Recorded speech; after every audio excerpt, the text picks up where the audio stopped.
All right, we back. Listen, like I said, this all of these confirmation hearings is like a reality TV show. Sometimes it's funny, sometimes it's like boring, sometimes it's suspense, sometimes like you're yelling at the TV. So I want you guys to pay attention and listen along. Like I said, if you this is the first time you're watching a video, this is not a blind reaction. I've seen these before. I have done research to make sure that I could be able to say the right thing. It's not biased.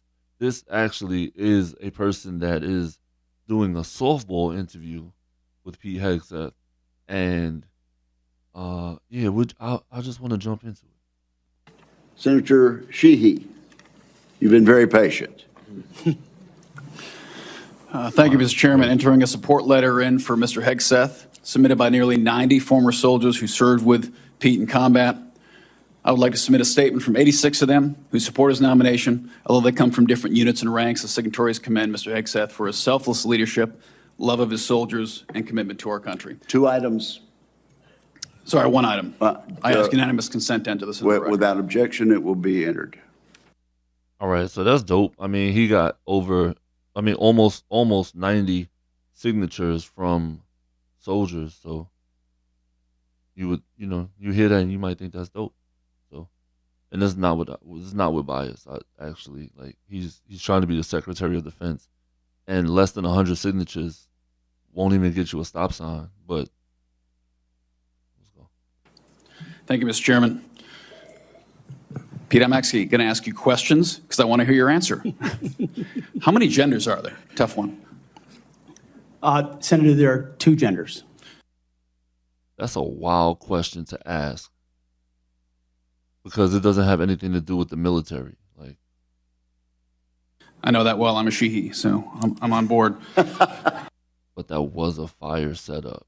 His name is Sheehy, so he asked that question, I guess, to provide some levity for the reality TV show that we're watching here. I'm gonna run it back. Genders. How many genders are there? Tough one. Senator, there are 2 genders. I know that well. I'm a Sheehy, so I'm on board. So there's a lot of laughter, right? But also, like, there's so many people that don't believe that.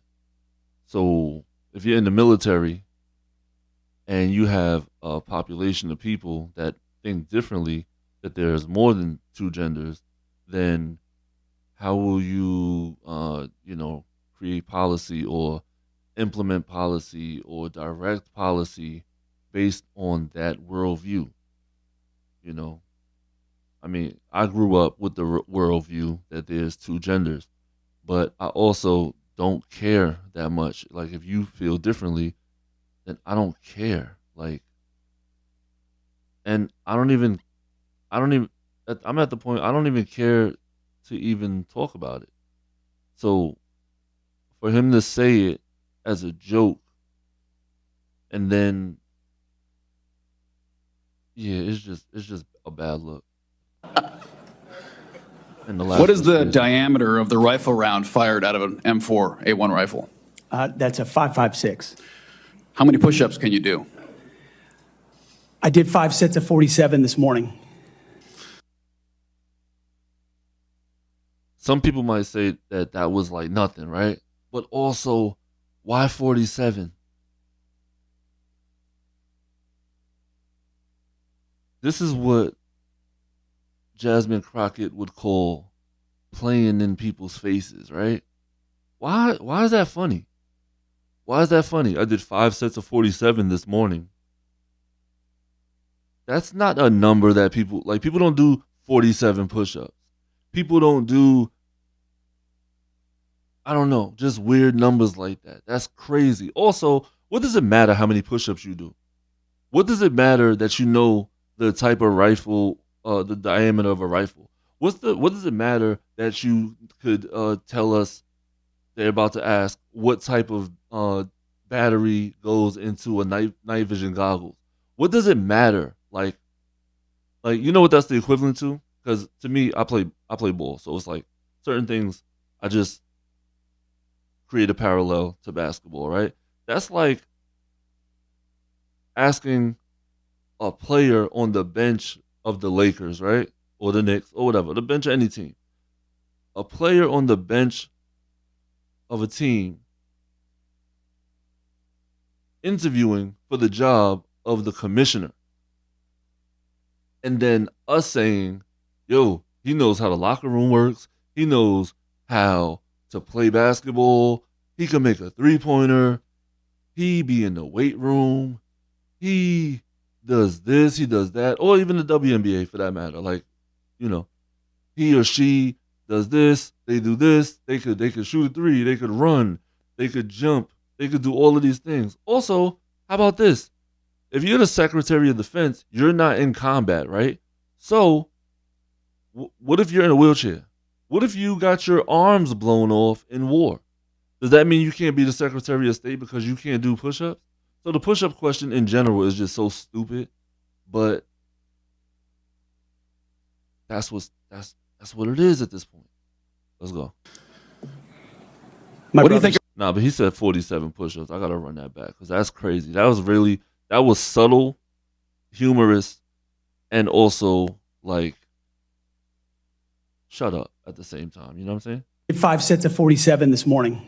5 sets of 47. What do you think our most important strategic base is in the Pacific? In the Pacific, Guam is pretty strategically significant. How many rounds of 5.56 can you fit into the magazine of an M4 rifle? Depends on the magazine, but standard issue is 30, Senator. And what size round does the M9 Beretta standard issue sidearm for the military fire? A 9mm, Senator. How tall are you? What kind of batteries do you put in your night vision goggle? Duracell. So right there, you're representing qualifications that show you understand what the warfighter deals with every single day on the battlefield. You understand what happens on the front line, where our troops will be.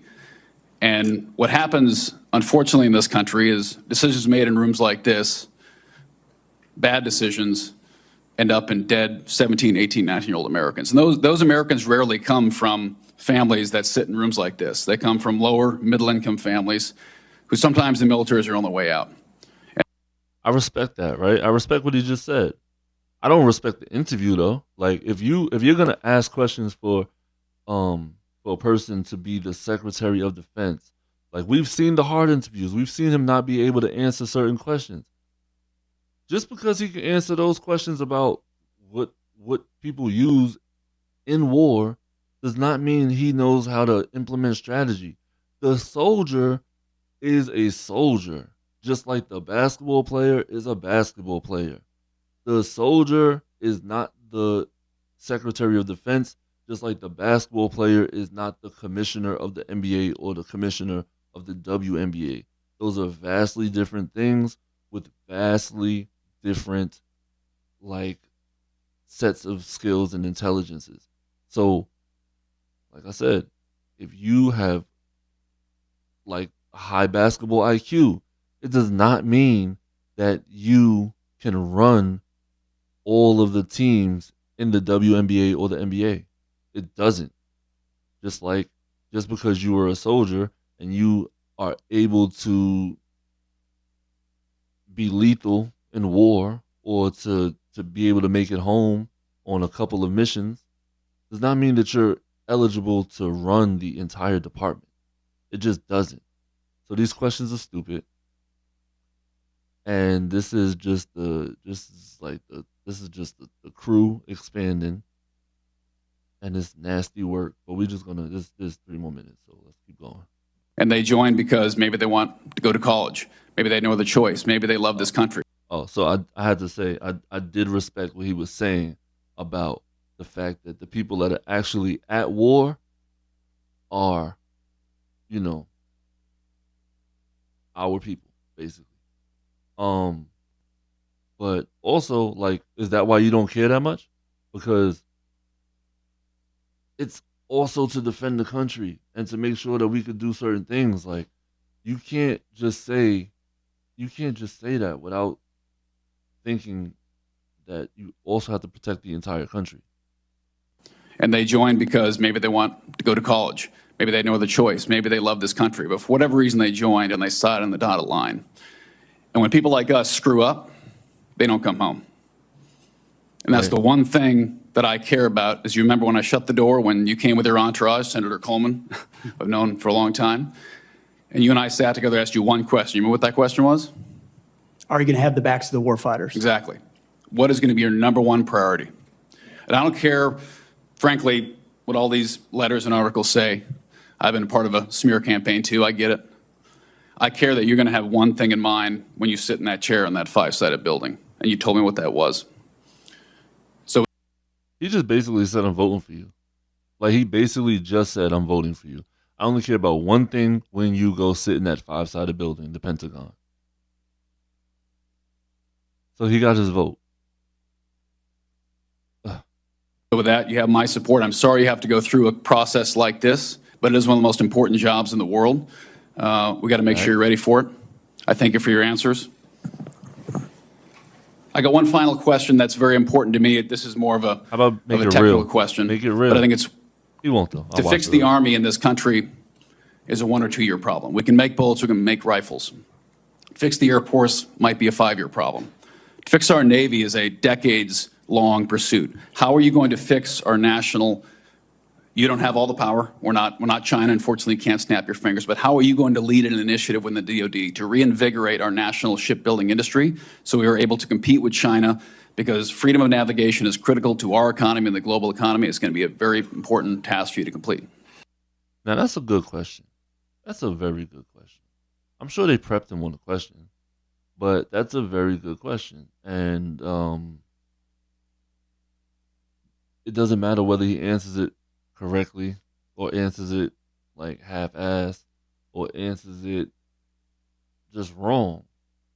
He already is going to vote for him, and hopefully he learns on the job as Secretary of Defense, which is it's a lot different than learning on the job at like Home Depot or something, or Walmart, or at a school, or at the fire department.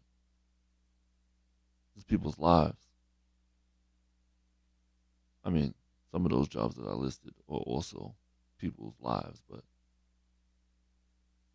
this is a good question.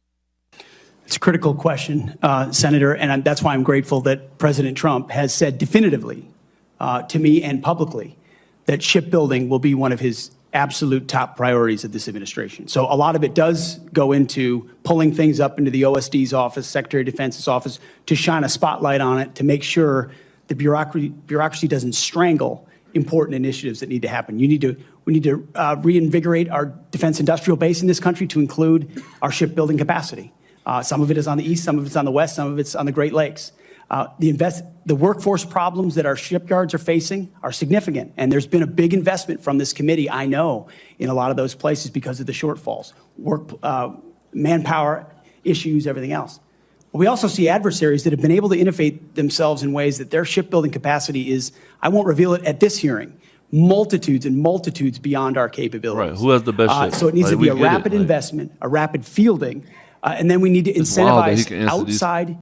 It's wild that he can answer these questions so directly, but he can't answer the other questions directly.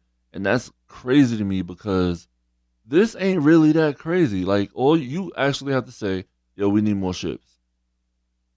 And then have them built and work on them and do other things, create innovation within the Navy. We get it. Are you qualified, though, to do other stuff? This is basically something that Donald Trump said. He just said it. He said, Donald Trump has spoken to me in private and publicly, has said that he needs to do this. What are you going to do, and are you qualified? You haven't shown that. And this is just like an interview when, like, your homie is trying to get you a job. And this is exactly what this is. Your homie's trying to get you a job, and he's like, yo, my man Sheehy's going to interview you. Just say this and this and this, and you're good. He's not going to ask you crazy questions because, he knows you my man. Just answer this way. Promise you're good. All we got to worry about is those other people, but we got them too. Don't worry about it. And that's what this is right now. entities to fill the gap. I don't really need to say We that talk a much lot about more, but- UAVs. UAVs are very important, but there's also a future of UUVs, unmanned underwater vehicles, that will be a part of amplifying the impact of our Navy, because this administration has allowed our number of ships to drop below 300. It sets a projection of 340 or 350, but doesn't create the capacity to actually address it. And so if we're going to defend our interests, our allies, and put America first, we're going to have to be able to project power. That it means shipbuilding. It means historic investments in our defense industrial base there. And then also driving innovation and cost savings in ways that only business leaders inside the Pentagon can do. When I'd add, I don't All right. Well, think any board in the world would have hired Steve Jobs or Elon Musk or Mark Zuckerberg when they founded their companies either. So this country was founded by young people who had a great vision. Thank you for being willing to serve your country again. And thanks for coming here today. I yield back, Chairman. all right. So yeah, that's crazy. So I just looked it up because that's what we do, right? So, and that might have been a lie or these numbers are. So what I did was I said, how many ships does each major country have? So China, like they said, is leading 754 ships. The United States has 440 ships. Now, they said he said, I don't know how this administration has let our ship count be below 400. And then he said they're projected to be at 440, but we're not there yet. So I don't know. It says 440 right here. So whatever these numbers are, I'm gonna read all of the numbers for all of these major countries. It's 2, 4, 6, it's 10, right? And whatever the number is, just subtract 40 from it, because that's what he said for the United States. So China is at 754. So just take away 40. The United States is at 440. Take away 40. Russia is at 410. Indonesia is at 331. Sweden is at 308. India is at 293. Thailand is at 293. I'm sorry. India and Thailand are both at 293. I think I said 393, so I just wanted to go back and correct that. Sri Lanka is at 270. Finland is at 264. And Colombia is at 233. So we have the second highest number of ships in our Navy in the world. And China is wilding with 710, 714. But for the most part, we're doing well. We have more than Russia, Indonesia, Sweden, all of these other major countries. China just happens to be like ODing as far as the military is concerned. But I don't see a problem. I see that it's being made a problem though. And if you don't take the time to look things up, then you just go with what he just said. But for the most part, yeah, it's a little crazy. Let's see. These figures include various naval vessels, such as aircraft carriers, destroyers. Oh, okay, so, all right, so submarines, all of that stuff. It's important to note that while China leads in total number of ships, the United States Navy maintains a significant advantage in terms of tonnage and advantage capacities. This is why you have to look stuff. This is why I'm here, Board of Education. Thank you.